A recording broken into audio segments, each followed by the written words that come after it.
Welcome to Full Scope, a podcast of two guys in their 20s giving the respect to one of the games that we love, headlines of pop culture, and the meaning behind it all. I'm host Wellington Burns, and my counterpart Savon Morris. How's it going, man?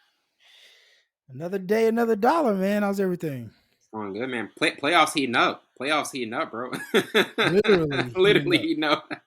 Pun intended. But we have a lot of topics to get into today, as usual. Obviously, NBA playoff second round thoughts. Out some album reviews in the second half. We're going to do a review of White Man Can't Jump, but start off with just Steph's magnificent Game 7 performance and the Warriors advancing past the Kings. Golden State won 120 to 100, and Steph had a playoff career high at 50. Kevon Looney also grabbed 21 rebounds for a Warriors team that needed to win twice in a row facing a hostile crowd. But what are your thoughts on this performance? Because this is one where I think many thought this would be a close Game 7, especially with how well the Sacramento was playing. They picked up a really impressive road win at Chase Center. But Steph just does it again. Every time you need him the most, he's going to deliver. He's going to step up, and he put together one of his best performances ever in a must-win situation. Yeah, Steph Curry played phenomenal, and I want to just highlight his endurance. And I think De'Aaron Fox finally realized that what they were talking about when they played the Cavs. I forgot the player's name, but he had to cover Steph Curry the entire series, and he was like literally dead to the world, ice baths. Like his tempo is crazy that he can switch it on and off. And we talked about different speeds. Like, we have Russell Westbrook speed. He doesn't know when to change it or when to slow it down. You got KD's type of, pace, I would say. And you've got Luka's pace. Pace is super slow played. But with Steph, he knows how to switch it on off. He can go fast, he go slow. He's very smart. He knows they're going to get tired eventually. He's going to get to those spots and start knocking it down, and exactly what he did in Game 6. What a phenomenal performance. And we've seen this so many times now. It's just getting old at this point. We've seen him go crazy after year, even when their schedule or their ranking is not as high as it was this year and they're coming in. But Steph Curry has been so consistent over the years. And now I will say he's definitely top 10 of basketball player of all time. He's definitely got to be top. He's changed the game. That different type of 5 small ball. You didn't really hear small ball until Steph kind of honed that and started shooting deep threes, and just now we're going small ball to keep up with these lighter guys. But his performance alone, 50 points, I think he had, a couple, I think 6 or 7 assists. He just had a performance that is unheard of consistently. And I think he's definitely one of the greats now, man. You can't deny he's one of the greats. Yeah, and that this type of performance just lends itself to that conversation because everybody was having that like historical kind of debate when it comes to Steph. Another historical debate is the greatest point guard ever debate because Magic, he's had that title for so long, but that's a tough like title to eclipse. Like to you, what do you think? What do you kind of have to see from Steph going forward? Because obviously he's won 4 titles. He can win a couple more. But like, what do you think Steph would have to do to for like maybe to change the public's kind of like opinion on who is the greatest point guard ever? Bro, you can't change the old heads. The old heads. I know the old heads can't. The old heads are not going to change. That's basically what it is, to be completely honest with you. You look at what he's able to accomplish, being that, and they always say Magic was 6 this and that. He was at point guard. He was doing this. Lake Show. He was doing different. Yeah, he changed the outlook of the game, but Steph Curry's impact, I think, has more, and I hate to use that in the same, is more impactful than Magic Johnson. Just look at the game. Steph did all of this. Steph, Clay, the Draymond, all these guys did this. And now you have big shooting threes. You got small ball. You got stretch in the offense. You got all these different things that changed the outlook of this era of basketball. Right. And man, Steph Curry's won four championships. He got, I think, 2 MVPs, if I'm not mistaken. Unanimous MVPs back to back. I mean, he's a great teammate. No off. You don't hear anything problems. Nothing's clean. Model citizen. Back in the day, you already know what Magic had. Telling him A lot of guys they want to play with him. He had this. He did this. That was the times. It was the 70s, whatever. Yeah. But I think Steph is definitely the all-time great point guard. Magic is definitely number 2 or number 3. But I think Steph Curry, and especially if he wins 5, I think Steph Curry is definitely has moved past Yeah. Magic. Just given the type of, and you look at the team they had. They shout out to Mark Jackson first and foremost. They built that team a Build bunch the of foundation. guys, We always say that. nobodies. Yes, nobodies. But you look at, and I think a lot of guys said this about the Lakers, bro. Y'all had everybody. Y'all were stacked. Stacked. We just when they got to the fruition, we gave them their flowers of how good the Warriors were, but they built that from the ground up. And I think I respect that more of you bringing a bunch of guys who could be the star player of any basketball team. Magic went to the finals his first year. Yeah. Like he literally walked into a dominance. You had Kareem. You literally had Kareem, and he was the best player for years. He was the best. Just walked into that. Yeah, he walked into that. Steph, Clay, Draymond, Iguodala was a veteran at that point, and you go get shot. It's a bunch of things that they build. So I think Steph is definitely the best point guard that ever played basketball, and it shows. And he's still doing it on a high level with his knee injuries, with them, and they just won a championship coming back. So it's just, bro, they had to overcome way more than I feel like Magic and the Lakers had to do. Especially, and then I think Steph has done way more for the game. Obviously, you got a big man playing point guard, dishing it out, being a facilitator. But right. Steph is facilitator. He's a pure shooter. He's a finisher at the rim. His percentage at the free throw line is higher than Magic's. Like, if we're going through the catalog and the statistics, Steph Curry is the better player. Oh yeah, I definitely think that's the case.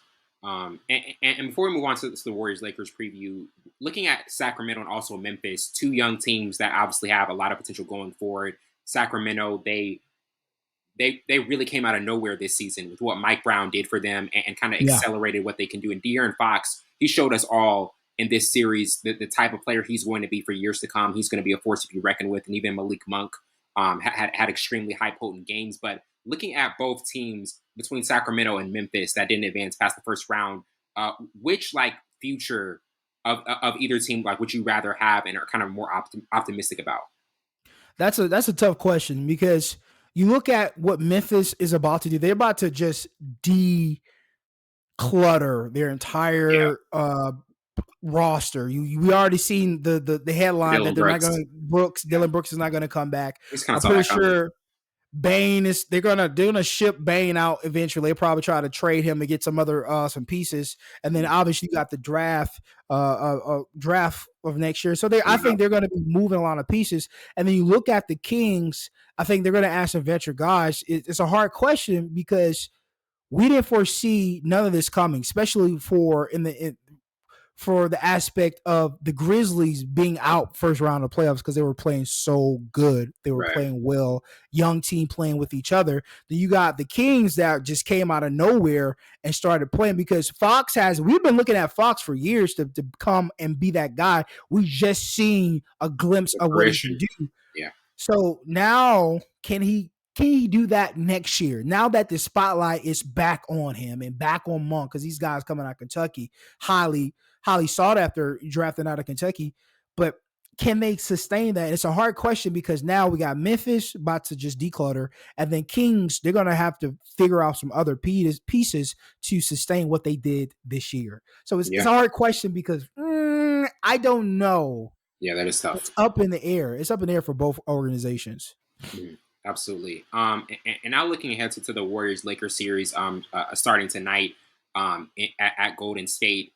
Obviously, with both of these teams, it's very different because Golden State, they're the defending champs. The Lakers, they had a slow start to the season, but then the second half, they really turned it around. AD is playing phenomenal defense lately. Austin Reeves is clicking. So many pieces are coming together for them. And obviously the history between LeBron and the Warriors, it goes back. So it's to bring that rivalry back in a different sense in the West. I think it's going to be very fascinating. Obviously, all eyes are going to be on this series. But to you, what stands out the most to you about this series? And also, what's maybe one key X factor to you? These guys are old now, man. Yeah. It's an old rivalry now. LeBron is at the tail of his career. Steph, Clay, Draymond, those old guys. Draymond got a full patch of gray hair.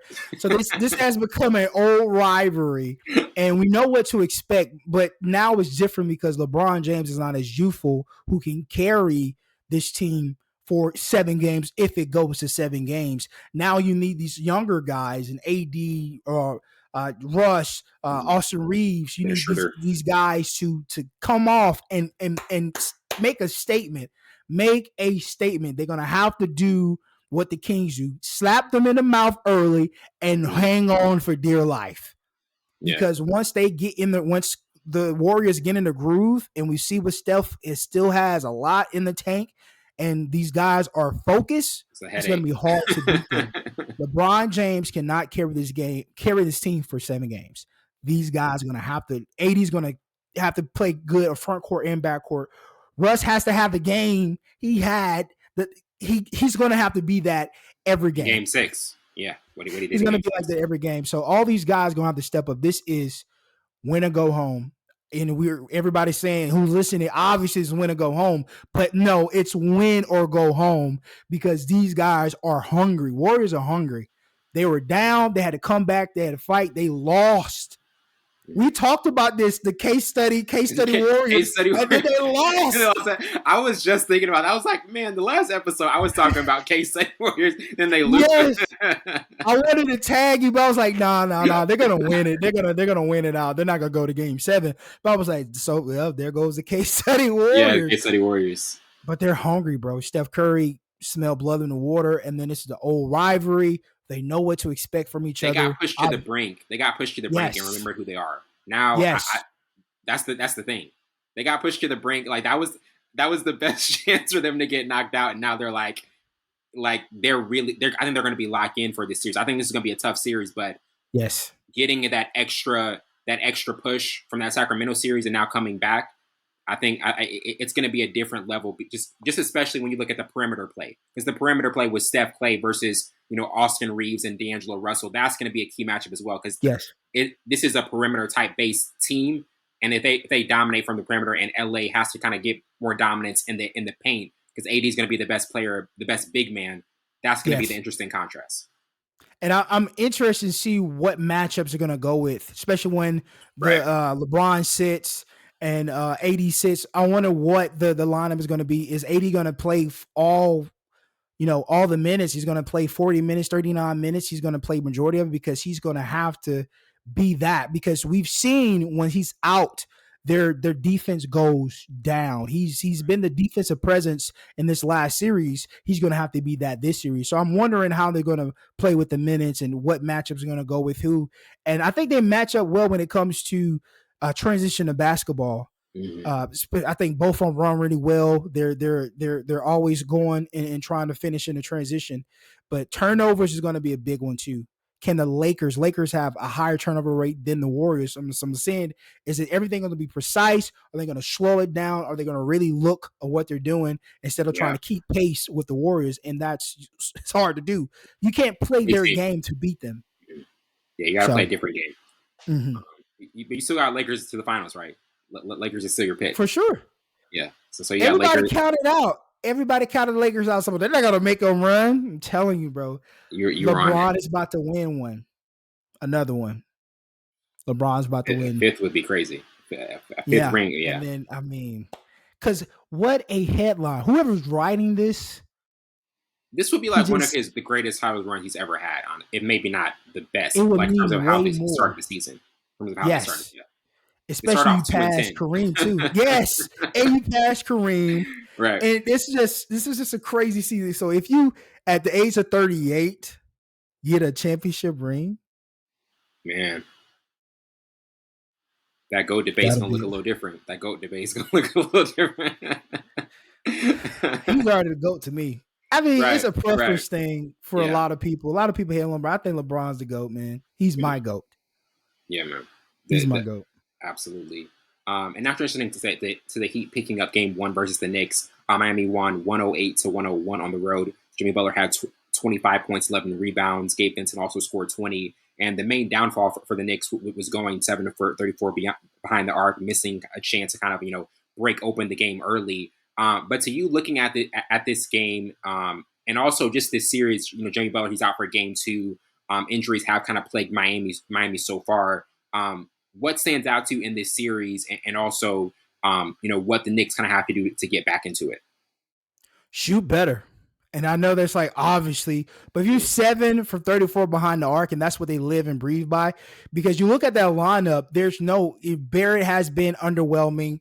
Jalen Brunson to me hasn't proved himself. They don't use Mitchell Robinson enough. Julius Randle is wishy washy sometimes, and he was out. They could have used him probably Yeah, behind would the have arc. been beneficial. Wouldn't have been beneficial, but he hasn't been shooting really well, especially that Cavs series. He hasn't been shooting well. Mm-hmm. So they just need to shoot good. I mean, their free throw percentage is good. They're playing decent defense. I think they held Jimmy in raps because Jimmy was averaging 37 points a game. He only had 25. Yeah, I mean, he had very low game for him. yeah, he had a slew of things that he's done in that game, Yeah. but 25 points. I mean, that's good to hold him in the raps, but they just need to shoot better. That's the MO. Somebody has to. I mean, Jalen had 25 and Barrett had 26. I mean, that's not bad, but they're gonna have to shoot better. Shoot better because your offense, your team is not set up to beat anybody if you're not shooting and making your behind the arc percentages go. Yeah, that's their MO. That's how they stay alive. They shoot well behind the arc. Absolutely.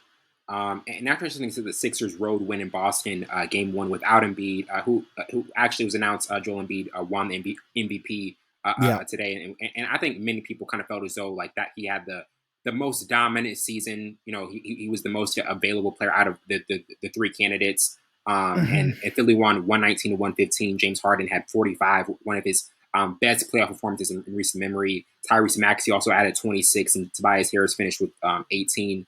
Harden from the jump led the attack early for Philly hitting his first 5 attempts, including 2 threes. And this was an interesting game because Boston, they've been extremely potent offensively, but defensively, they've had so many different breakdowns. You look even back in that past Atlanta series in game 5. I believe it was game 5 when they could have closed it out, but Atlanta went on a 10-0 run, and their defense just was not as solid as it usually is. What stood out to you in this game? Because they Philly was without their best player, but Harden had an exceptional performance, and Tyrese Maxey, was that spark plug that Philly always needs. I think this became a boxing match, to be honest with you, because the Celtics came out swinging. Oh yeah. They came out swinging, but they endured that stretch of play when Celtics could not miss. Tatum could not miss. Everything was working for him. And I think Doc Rivers said, we knew if we got to the fourth quarter, we were going to win. He said, I think from the difference from this team and last year's team, we got a bunch of street fighters. And I love the way that James Harden stepped up when it mattered the most. He was able to just fill in and be that James Harden he was with the Houston Rockets, knowing when to pass it, knowing when to slash, or knowing when to step back, dribble, whatever. He was just on. It just felt like the old days. Now, can he do that game 2? We shall see. I think Joel Embiid should be back, for game 2. So maybe the offense may be different, but maybe they run it through James Harden since he has the high hand from game 1. It's not broke, don't fix it. Yeah, MVP or not MVP, I think you should go with that. Maxey played phenomenal because you needed that second guy, because even we've seen him get those 45 points or 40 points, 30-some points, and then still lose. So you still need that extra play from another teammate to kind of solidify and make sure if he misses. And then I think second chance points really helped the Philadelphia 76ers in this game. Yeah. Just given the amount of Celtics wasn't missing. So they're going to have to make sure they keep up with that. But I think that was the biggest takeaway, was them enduring that flurry of punches, flurry of shots that Tatum could not miss, and got to the fourth quarter, buckled down, and won it by 4. So yeah, absolutely. It's going to be a tough series. It really is. I mean, PJ Tucker, you look at what he does, and that extra boost when it comes to being a tougher team, and them being the type, like you said, is not going to back down. If they got to that fourth quarter and it was close, they knew they were going to win it. Like, do you think the PJ Tucker addition was like one of like the most important ones for Philly? Because I really do feel as though this team, they were missing that like grit you needed in these like tight games, and now they kind of have that. Like they have that like that assurance of like, yeah, we have guys who are really going to be who are really going to stick with it from the jump to the end and not really back down from any adversity. Yeah, I think PJ Tucker brings that grittiness. We've seen him cover a lot of big name guys, especially when he was with uh, Toronto, with him, Right. guarding KD. He was guarding a couple other guys in this other series. The 76, I think he was guarding Tobias and James a little bit too in those series leading Mm-hmm. up to playing the Warriors. Right. But even though he didn't have any points this game, he had 5 rebounds. But the praise it's more what you it's more than shooting and making buckets to be a great teammate. Him Mm-hmm. being that physical presence, him sacrificing his body, doing these things because you only got 6 fouls, and he utilizes all those fouls every Yeah, game. all up. He uses all of them. He's aggressive. He sets the tone. Most of the time he's not going to stop the guy, but he's going to give them enough to get in his head a little bit. But I think it's just like having Draymond Green or those type of players who contribute more than just scoring buckets. And I think PJ Tucker is that catalyst of physical defense when they need it the most. And I think he showed up this game, even though he had any points. He had 5 rebounds, I think it was 3 offensive rebounds he had and 2 defensive rebounds. So that second chance points and giving them that the umph on the defensive side, I think really helps them, especially if you got a step back dribble guy and Mr. Harden. and James Harden. Yeah, absolutely. And now getting to the Nuggets taking a game 2 at home. Denver won 97-87, and Nikola Jokic had a dominant 39-point performance with 16 rebounds. The Suns, have also been outscored by 30 points from long range this series, and for most of the game, like it looked, Phoenix was playing extremely well. They were leading it for a lot of certain stretches, but Denver, they just find ways to constantly score. That their team chemistry is and just facilitating is always at a high, especially with Yes. Murray and Jokic. Like those two to me just have an amazing chemistry and really know where the other is going to be at all times. But what stood out to you, in this game, and what Phoenix has to do to get back in the series? It's a couple things. I watched this game from beginning to end. There's 2 things that stood out to me. KD having a terrible shooting night from beyond the arc. He was terrible. He just couldn't find a rhythm behind it. He was just terrible. It wasn't like they were playing great defense on him, but he just wasn't hitting. He wasn't on. Devin Booker was definitely on. And the second thing I took from it, Aiden, when they do the switch and cutting, Aiden is not helping because there's a bunch of passes that Jokic dropped right in front of the Yeah, rim where right. Aiden could have did something, backed up a little bit. I know you're trying to compensate for his shooting. Jokic is going to he's a facilitator first. He's going to shoot when he has to, but he's a facilitator first. Take that facilitation from him. Make him shoot. If he gets his points and everybody else is not warmed up, they're going to lose. Aiden needs to step up and be better on the defense. The last series, it was like, oh, he was embarrassed, blah, blah, blah. And in game 1, he was embarrassed. Yeah, step it up. Jokic is going to get his points. We know that. Jokic is Jokic. You know that by now. But he has to be better with the slashing and being aware of what's behind him. Because I've literally ran Jokic is at the top of the key, throw it right in front of the bread basket. They lay it up or they dish it out, knock it down. And then another takeaway from the Nuggets was Murray wasn't on either. Mm-mm. Murray was not on. He had a slump. Yeah. Yeah, he was struggling, like, because that's the thing. The game 1, Murray was looking like Bubble Murray, as people were saying. Like they were saying, like Murray from the bubble, who was just like having 50 point performances against Utah. But that was not the case in game 2. Like Jokic really had to carry the load for scoring. Yes, and he did that exceptionally well. I think Jokic, whatever Jokic needs to do for a game, if he needs to be the assist guy, he'll be the assist guy. If he needs to score, he's like, okay, I'm going to dominate scoring. And he knew this game he had to be the dominant scorer. And it was like, so he had 60 points like that. I'm like, bro, he's not doing nothing really. No. And he has like 16 points already. So it's like his pace is like it's like Luka's pace. He's like Even the his quietest scorer. He's like the quietest. yeah, even his like little twist, back down and shoulder little dream shake. It's not even a dream shake. It's literally an ice cream shake It's like because a it's junior cold. shake. Bro, it's so slow. And it works. His It fadeaway works. works. It is crazy. But his facilitation in this game was, I think, was the catalyst because for a stretch when he was out, they were making buckets. And definitely the Suns weren't making buckets either, especially when Booker went out. So, and then now Right. you have game 3 coming up without Chris Paul. We don't know because he went out with a groin injury. Right. So we don't know if he's going to be there. And I think that was a difference maker too, because when he was hitting, he started hitting his shots. And they weren't, and this is a crazy thing, they weren't down by much. They weren't. They were not down by much. So if they just change that, Aiden has to change his defensive presence, has to be aware, head on the swivel, let Jokic get his shots. Just make sure these guys don't get to the rim. Make sure they're not slashing. Just he's going to get 30, 40 points. And he has 16 rebounds. But I do say this, Aiden did better on the offensive rebounds from for the first 3 quarters. And then Westcom took off, getting second chance points for the Nuggets. So those things have to change. And I think it starts with Aiden for sure. And then Chris Paul. And then they're going to have to compensate for Chris Paul because Payne is not it. I just hate how he shoots. I cannot stand how he shoots. Give up the ball, bro. Please, man. This ain't your team. He acts like it's his team sometimes, and I'm like, man, bro. Especially KD was right beside him, and he pulled up for the 3, understanding the clock was going down. But that's not your shot, brother. It's my time to shot. That boy was 1 for 6 from the field.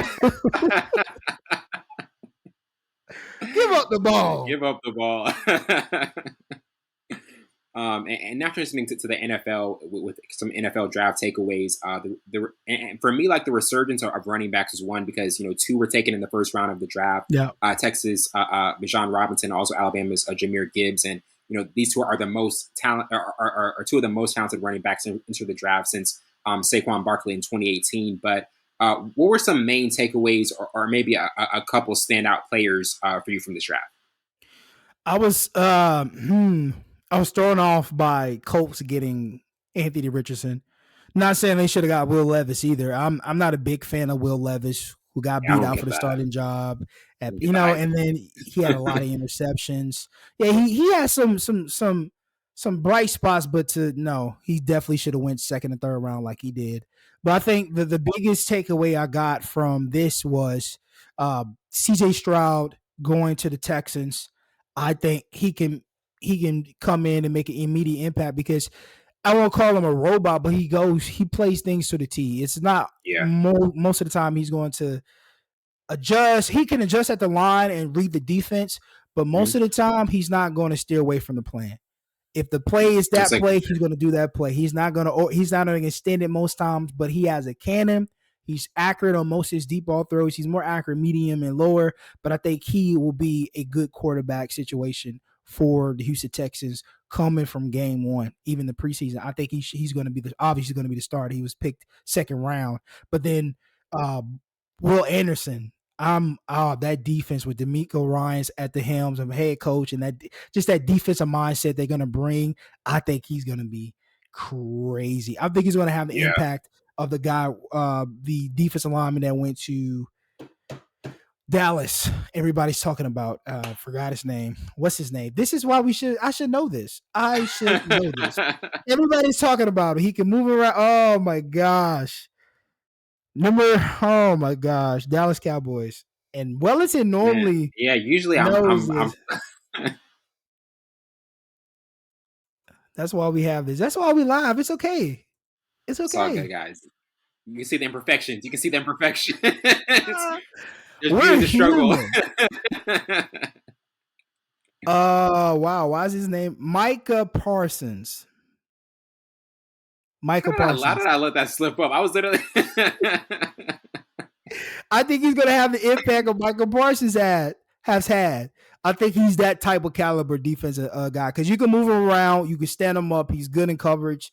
He's Right. an excellent pass rusher. He's going to be tenacious in the run defense. You can put him in any style defense 3-4, 4-3, bear. It doesn't matter what type of defense you're in. DeMarco Ryans is a defensive minded guy. We've seen what he's done as a player and as a coach, as a defensive coordinator. So I'm looking forward to him being really well. And then what I was talking about with Robinson, who got picked by the Atlanta Falcons, I think he brings that Devontae Freeman style, what they're used to, because Devontae Freeman was the running back during when they went to the Super Bowl, and he Right. was a difference maker in the pass game, rushing game. He was a slasher because Kyle Shanahan was the OC, so he loves that. And I don't know if they're going to implement that same offense, but I think he could be that same impact as Devontae Freeman, and the Philadelphia Bulldogs. Yeah, as they were calling them. Man, I can't wait to see what Jalen Carter does. Yeah. And then Fletcher Cox has came back, so he's going to be able to mentor him a little bit. So Mhm. I'm eager to see what that's going to be like. Definitely. And that's interesting to Jalen Hurts, a massive contract extension, and Lamar Jackson's as well, because last week Hurts signed one of the richest deals in NFL history, a 5-year, $255 million extension with the Eagles, including $179.3 million guaranteed, and also Lamar Jackson agreed to a 5-year, $260 million extension this past Thursday, just hours before the NFL draft. But what are your thoughts on both of these young black quarterbacks having lucrative contracts? We knew with Lamar Jackson, the contract extension talks, that was like the biggest pressing question for him in the offseason. Even this past year about him being satisfied and not satisfied with the organization's decision making. What are your thoughts on these contract extensions for both, and these guys kind of being the pillars of their respective franchises? I'm rooting for everybody that's black. I'm on that tip.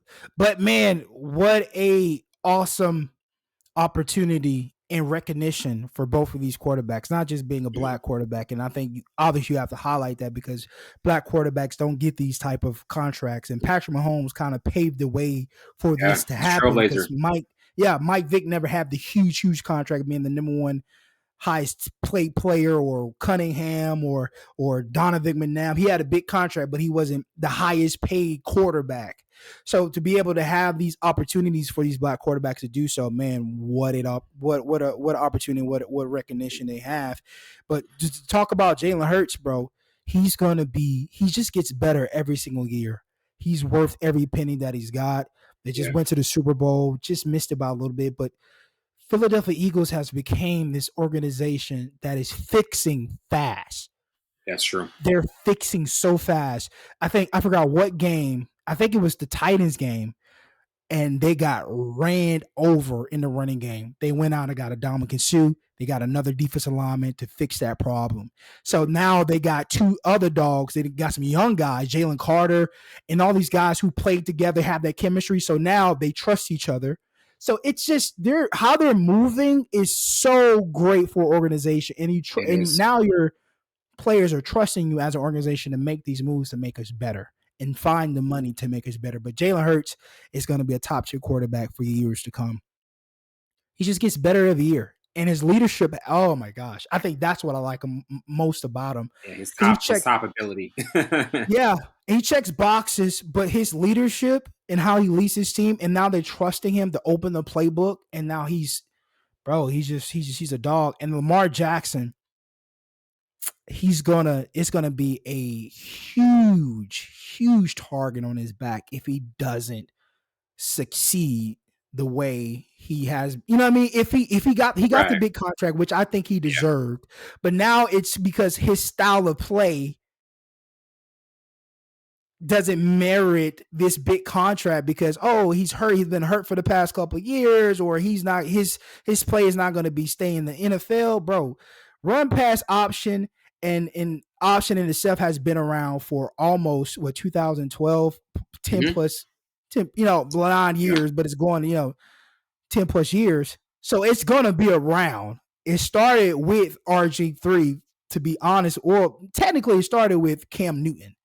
So it's been Yeah. over for 10 plus years because they use the RPO in the option for Cam Newton when he first coming out of Auburn. Right. So that's just to negate that right there, that his style of play is not going to be around for long. But then the target on his back is going to be so huge if he doesn't take this team to the playoffs again or win a Super Bowl in the next 3 years. It's going to be like, oh, he's a bust and They're all going this to go stuff. He back to doesn't this. deserve They're this. going to point back to the contract. How many quarterbacks, and I don't want to say, how many white quarterbacks have gotten these big contracts and has not done anything? And I'll name 3 for you. Sam Darnold. Oh, yeah. Definitely. Joe Flacco. Broadway Joe. Yes, bro. He got that after he didn't do much in these he had incredible wide receivers. That's what I'm saying. He was set up with just so many good assets on his team, and it just it propelled him over. They did the thing about in that one Baltimore Super Bowl run when he had I think 13 touchdowns, 0 interceptions. They're like, oh, he's on a Joe Montana run. I'm like, he is. Okay, buddy. All right. Slow down. I was like, he is not at that level, nowhere near that stratosphere. And it has not even seen the light of day of that ever since, bro. Craziness. But then you look at Daniel Jones is another one I might mention who hasn't did anything playoff wise, who hasn't had the big numbers, but he gets the extended big contract from the New York Giants. His performance didn't even merit an extension. But those the type of players who get opportunities, and he doesn't have a big target. I think Daniel Jones is a terrible quarterback. And they drafted him that high. Yeah, at Duke after 1 year. That blew my mind. I'm crazy. This is one time I agree with Baker Mayfield. Bro, Daniel Jones is why did y'all draft him? And y'all will see he's not that type of quarterback to win your Super Bowl. He's not Eli. He's not even remotely close to Eli. Him being a game manager is cool, but after a time, you need a guy who's going to make big plays for you. And Daniel Jones is not that guy. We've seen that the past couple of years. If that running game is not working, Daniel Jones' numbers is not going to be high. If you have to give him 40 passes, he's going to complete probably 20 of those. If you give him 50, it's going to be 16, 17. His passing yards is going to be 194 or 200. We've seen that last year. Right. I think his season high last year was 2 something. And you give him the big contract. So it's what I'm saying. I don't want to make it a race thing, but black quarterbacks have bigger targets on their back to be more successful than their counterparts. So I'm saying. Definitely. I gotta add the fist in there. And now just into our first album review with Jack Harlow's Jackman. In his new third album, this one kind of aimed for clarity with soft, expansive beats and storytelling. This project had no features and it was only 10 tracks as well. And I wasn't even expecting a new Jack Harlow album after the Come Home the Kids Miss You. I think that 1.9 rating that Pitchfork gave him was motivation to be like, oh man, let me just come back with something new, something brand new. But the cover art, yeah, go ahead and talk about it. Bro, first of all, where are you? Second of all, why is your shirt off? Third of all, bro, you look like the most Jewish person I've ever seen who just had their bar mitzvah. That was at a community center in the hood. One of the worst cover arts instantly of all time. Mazel tov. Hey man, what is going on, brother? This album was so trash again. Bro, what is going on? I'm not a fan of Jack Harlow. He's a one-hit wonder to me. He is. He's a one-hit wonder to me. But they're popping. And the remix was better than the original song. That's when that tells you something. That tells you something. I don't know, bro. I like his work ethic, but it just doesn't translate to me. But he has a following, don't get me wrong, but it just doesn't translate to me when it comes to albums. Yeah, this was I think Keep of looking at I can't even look at the cover. It's like that's what you come back with. gang, gang, gang, gang. Okay. All right, buddy. No, that I'm glad you mentioned that. I'm glad you mentioned that because there are certain artists who should do storytelling. Like look at Kendrick's Auntie Diaries. People look at that like when an artist has like the maturity and has the wherewithal to like do songs like that and cover it. Mm-hmm. I never want to hear storytelling Jack Harlow song again. Never, never ever The approach a mean subject streets like of that again. Kentucky, baby. Mean streets of Kentucky. Like never, please never do that again because there are certain artists who can handle that subject and others who can't. Like the aim for what he was doing, like rapping over soul beats and things like that. I feel I can see what he was trying to do in terms of have a more centered rap project because Come Home the Kids Miss You, that was more so like pop hits and different hits that just worked for the mainstream. I think this one he wanted to come with something that was just like, more gritty and just more lyrical, but it still doesn't work because he just doesn't he always sounds like he's like an imitation of somebody else. Like every time every time I hear him, I'm just like, you're really just trying to copy Drake. That's what you're trying to do. And it's just not working. Even though I got the same low key background, bro. Yeah, Curly that is true. And but Drake would kill an album with 10 soul beats. He would. Like he would make it sound so much better. The talent is it's not even yeah, they're in different stratospheres, bro. And it's not because viewers it's not because he's a white rapper.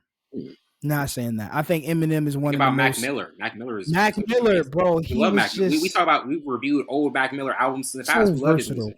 Yeah. So versatile. Oh my gosh, his concepts, his construct, his way of thinking, just true artist. He was anywho, we're talking about Jack Harlow because we can go a whole episode of talking about Mac Miller. Rest in peace. Mac Miller. But Jack Harlow is bro, like you are an imitation. You don't have your own sound. You sound, it's just, it is, and I understand you're trying to like give us something to like to relate to, but that's not your lane. You started as, I think popping was more pop than hip hop, to be honest with you. Like it was pop rap. Oh, the last album? No, his hit song. Oh, yeah, his hit song, bro. Like this is not your lane to give us gritty. Like you're not a gritty person, bro. Yeah. I look at you and I feel safe. Like, bro, what are we doing? What are we doing? You throw a punch, I'm like, bro, quit playing. Why you playing with me? Like that's what I don't like. You're embrace safe, your image. You gotta embrace your image. Whatever your image is, that's what works better. Like I feel as though when artists just stick to like, okay, this is what you expect from this artist. This is what you expect. Like when you have a Future album, you expect toxicity. Like you expect that. He's not gonna go. He's not gonna do like I'm gonna give you this conscious album. No, like nobody wants to hear that from Future. He sticks with what he knows. Absolutely not. And then we give Drake a pass when he's trying to get gritty and be all that. I mean, we give him a pass because he do got mob ties for sure. But we give him a pass because he has such a great nuance of other styles of music that he's really good at. He can just crossover so well. Yeah, and we'd be like, all right, we'll give him a pass. Drake cool. He cool. He be wanting to be like, thuggish. But he's another one I'm looking like, bro, quit playing Drake. Bro, quit playing Dracos and a Draco ain't talking about me. Bro, you ain't holding good. You don't shout it good. Shut up. So it's just like he gives us more and we give him a pass on the more gritty hood stuff. All right, bro. Okay, Drake. The Canadians coming at you, eh? The man said, hey. I'm from Canada, eh? But another thing people were kind of it's just a really fascinating the lack of the last thing I want to get to the lack of promotion. There are certain artists who can put out an album with no promotion. That's another thing. He's doing things that A-listers do. You can't just announce that 2 days before and think it's gonna like pop off. Like what were your thoughts on that as well? Because I feel as though certain artists they've earned that status, but Yeah. he's nowhere near to be able to do that. And I think people are trying to take from the blueprint of J. Cole. You know, J. Cole drop albums without no Right. singles. Announce it 2 weeks But before. yeah, but J. Cole will bring a documentary Yeah, with it. give you a story. He'll give you something leading up to it. So it's still not him like dropping it, but without any like notice, but he'll give you something to like, okay, this is the meaning behind this.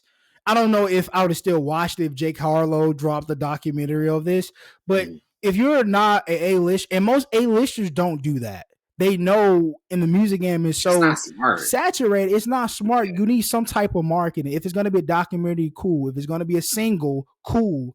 But you just can't drop a project and expect your fan base to be like, wake up. Like, I remember this. Drake did this one time, and it worked out for him because he's Drake. When he dropped, if you're reading this, it's too late. He dropped that at the weirdest time. Oh yeah. He dropped it at the weirdest time. He dropped it like 2 or 3 o'clock in the morning, and I was woke up. I was like, oh crap, he dropped, and I listened to it on the way to work. Bro, you don't have that clout, bro. You don't have that wave to be able to do that. Drake stops the world when he does that. Yeah, and he didn't expect that to go crazy. He didn't expect, if you're reading this, is too late to go crazy. So even with that effect, you still have some negative side to it. Yeah. when I re-listen to that, I'm like, bro, you realize what you just put out? What's going on? That shut down the whole world for like an entire year. No, it did, bro. Jake, you're not Jake, Jark, whatever your name is, Jake Harlow. You're not on that. You're not on that level just yet, bro. No. I don't know what he needs. That's another thing I was gonna ask. Like, what would you? Where should he go from here? Because he had the Grammy nominated album last year that didn't get it didn't get the reception I think he wanted from it. And then with this one, he kind of tries to go to a different route, but it really feels like he's still trying to figure out what his true identity is. Go back to songs like you did for Poppin', and like you did before Poppin'. You don't need go back to right college, college stuff, college songs. That's your. Stay there. Don't do this.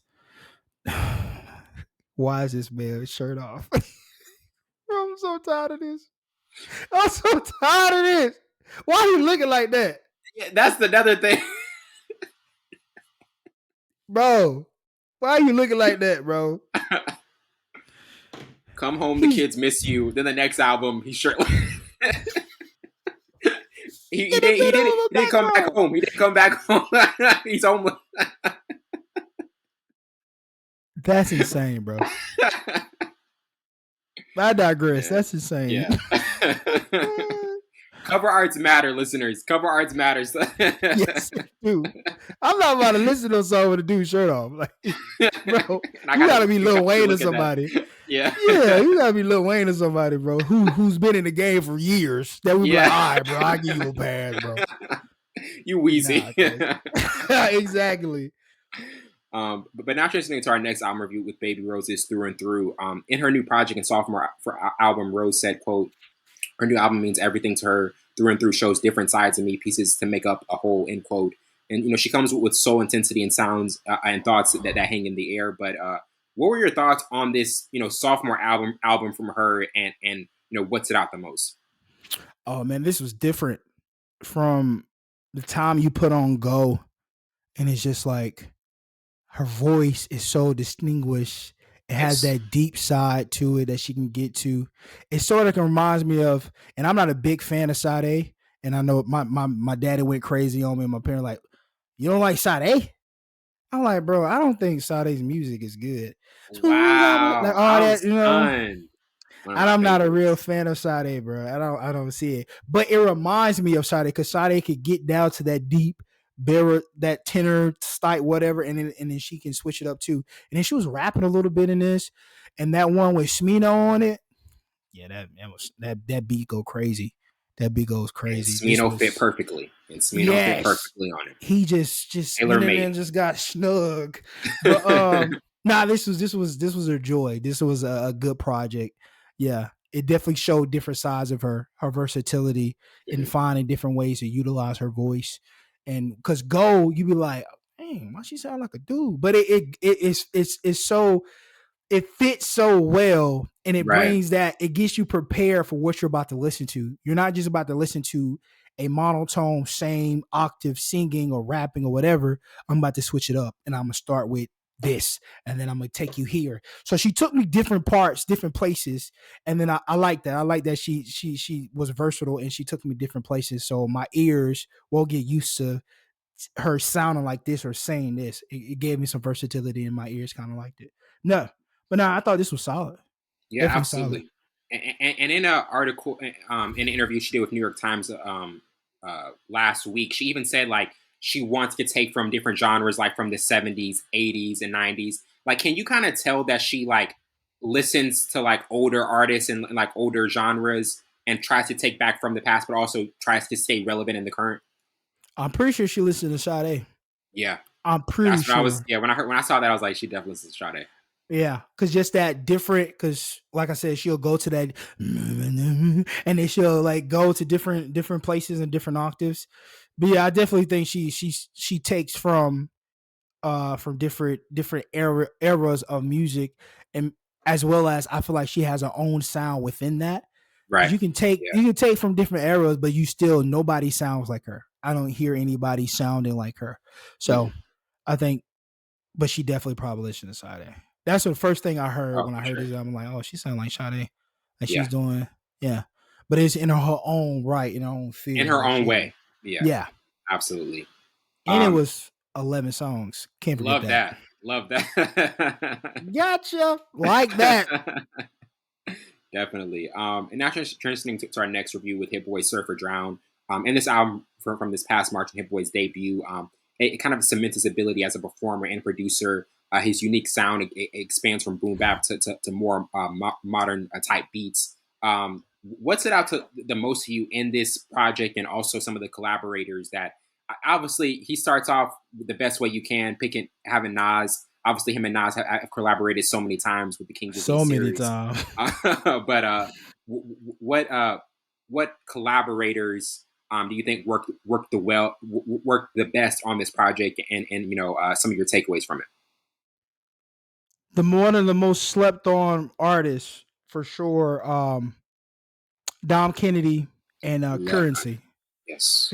They're so slept on, so underrated, especially Currency. Currency And has been Currency, so Currency consistent. and Jermaine Dupri have a new project that we got to review because they just dropped a 7 song EP. Really? Yeah, Oh yeah, I gotta go listen to that then. yeah, Yeah, Currency has been so consistent, and I feel like he's still underground, but he's not underground. Like he deserves so much more. He's been so consistent. He has that South feel, like Big yes, Crit and all those guys. That South feel. Um, but I guess it's an acquired taste of music, the South music, because it reminds me of Outkast, because Outkast did the same thing. So I guess it's your palate, and your listening here has to be different. But no, Dom Kennedy for sure, Currency, and I love that they were spackled throughout the album.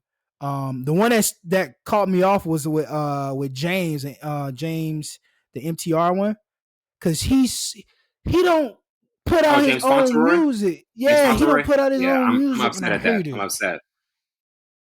Cause he's Yeah, been on a bunch of like DJ Mustard's project, Hit Boy. He be like, he's just everywhere. He was working with Drake at one point, but he never puts out his own music. just give And us your his own project, voice, man. yes, bro, his voice is so amazing. So, but now he had a bunch of other guys. But yeah, Dom Kennedy and then was spackled throughout. And then I love that he had the instrumentals at the end that you can freestyle to. And Love the Alchemist track too. The Alchemist yeah, track I mean, that was, yeah.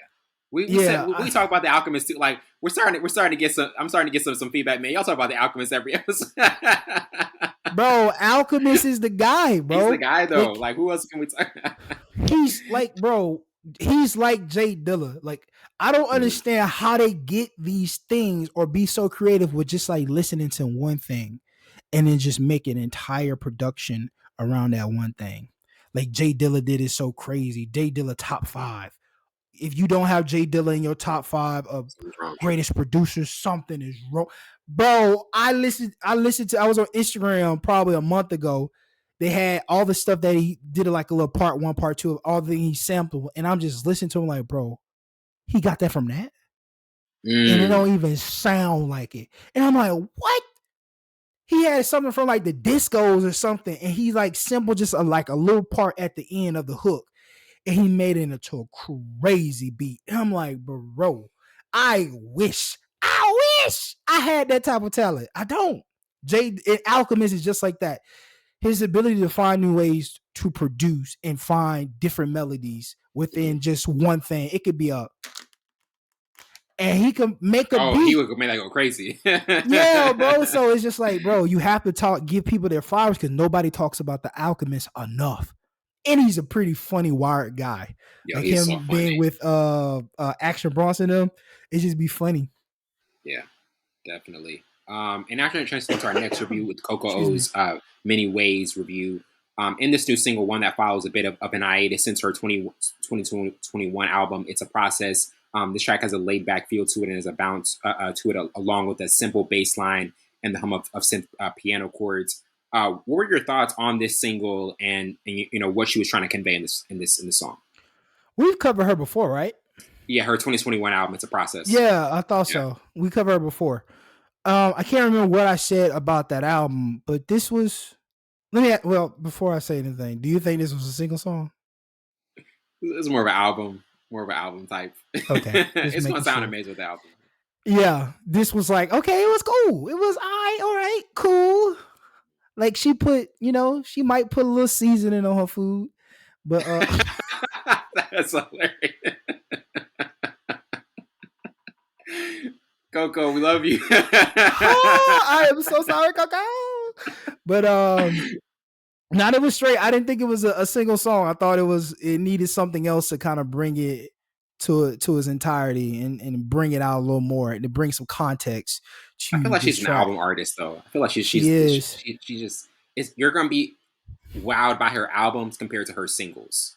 I think, and I'm not. It's not a bad thing, but I just think certain artists, they're just not built for like just the singles. I was just about to say that, like, some artists are not singles. They're not single artists. They don't need.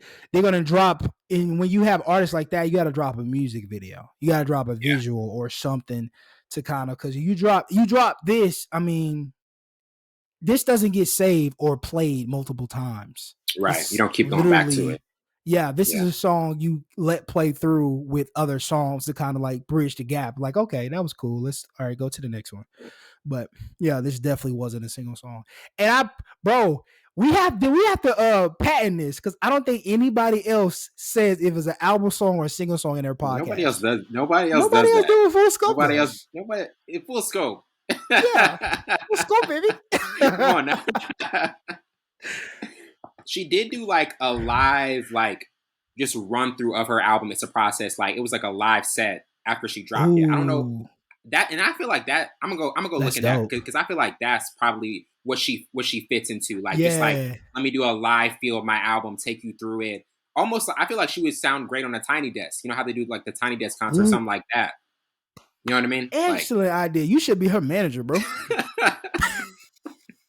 Well, that's an excellent idea because we talked about this before in the podcast. Some artists are amazing live, or their album sounds amazing live. Mm-hmm. So her being on a Tiny Desk, they got everybody doing Tiny Desk. They had Trina doing the Tiny Desk the other day, and I'm like,